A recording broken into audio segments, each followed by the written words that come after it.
ماشي حنا. مشاهدي قناه شاب قناه شفتوا مرحبا بكم في البث المباشر العاجل مباشره من مدينه المحمديه. كما كتشوفوا مشاهدينا الكرام في هذه اللحظات ساكنه مدينه المحمديه خارجين كيحتجوا على الوضع الكارثي اللي وصلت ليه المدينه، فخليكم معنا مشاهدينا الكرام. ديالنا الاولى لصاحب جلاله، وتقول يا صاحب جلاله حنا راه مواطنين، الا كنا حنا تحت الرعايه ديالك انظر لينا بعين الرحمه. هذه المحمديه راه ولات مهمشه بمعنى الكلمه. حنا تنعانيو بالفعل، راه لا ضوء لا ماء والزبل ولا في الشوارع، راه حتى النظافه ما كيجيوش باش يضغطوا على الدوار باش ينوض. وحنا راه من حقنا اعاده الهيكله. في 2004 جا صاحب الجلاله وعطى انطلاقه لكاع الدوائر المحمديه اعاده الهيكله في عين مكان وعطى المحضر، ماشي ما عندناش كنهضروا من الخاوي. وفي 2017 ملي كان رئيس المجلس البلدي حسن عنترة توقع اعاده الهيكله مع العامل اللي كان، وكاين المحضر بان البلاد عاد تستافد في عين المكان وتمشات الاستفاده وتوقع على المرسوم. ودابا بغاو يضغطوا على البلاد عاو يلوحونا. لا راه حنا ما غاديش نوضوا من البلاد، حنا اولاد المحمديه. وما نفكش وما نفكش وما نفكش وما نفكش وما نفكش وما نفكش وما نفكش وما نفكش ومع رموز الفساد الاستفادة هي اللي غتكون. حنا راه ولاد البلاد عزيزه وخلق ولاد المحمديه. حنا انا زايده في المحمديه وتواس في المحمديه. حنا راه كنسكنوا ولاد المحمديه زايده وخلق. راه ما غاديش تهزونا من المجال الحضاري وتلوحونا في المجال القروي. لا حنا راه ما قابلينش. حنا كنرفعوا الصوت ديالنا لصاحب الجلاله. تقول يا صاحب الجلاله شوف من حالنا، راه هذا المجلس البلدي بغى ينقلب علينا وقال لك بغى يديرها منطقه خضراء. لا شوفوا الشرطه ديال المصباحيات كيفاش دايره حالتها، هي اولى انها تصلح. شوف البرك اللي ولا مرتاح الكلاب الضاله اللي هو وسط المدينه هو اولى يتصلح. الجرده ديال المحطه ديال التران هي اولى تصلح.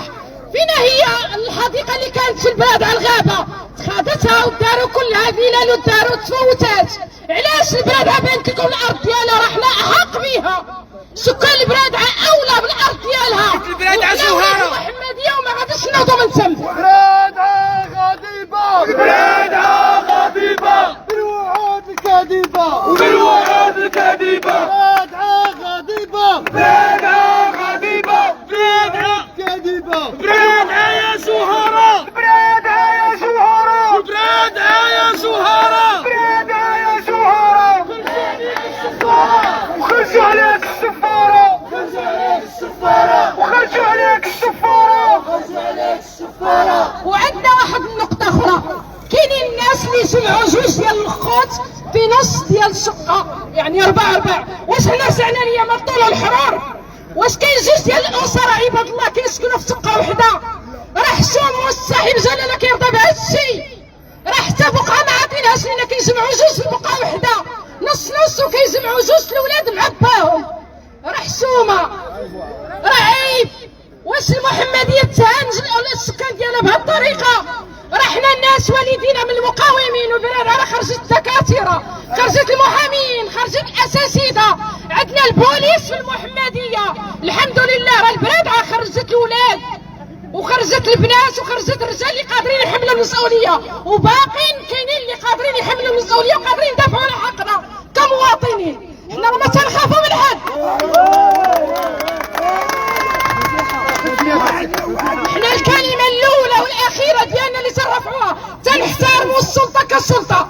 حنا ما عندناش العداء مع السلطة، إلا احترمتنا كنحترموها، ولكن كنرفعوا كلمة ديالنا صاحب جلالة. حنا البلاد ما غنوضوش فيها وخا يدفنونا تم، راه ما غاديش البلاد.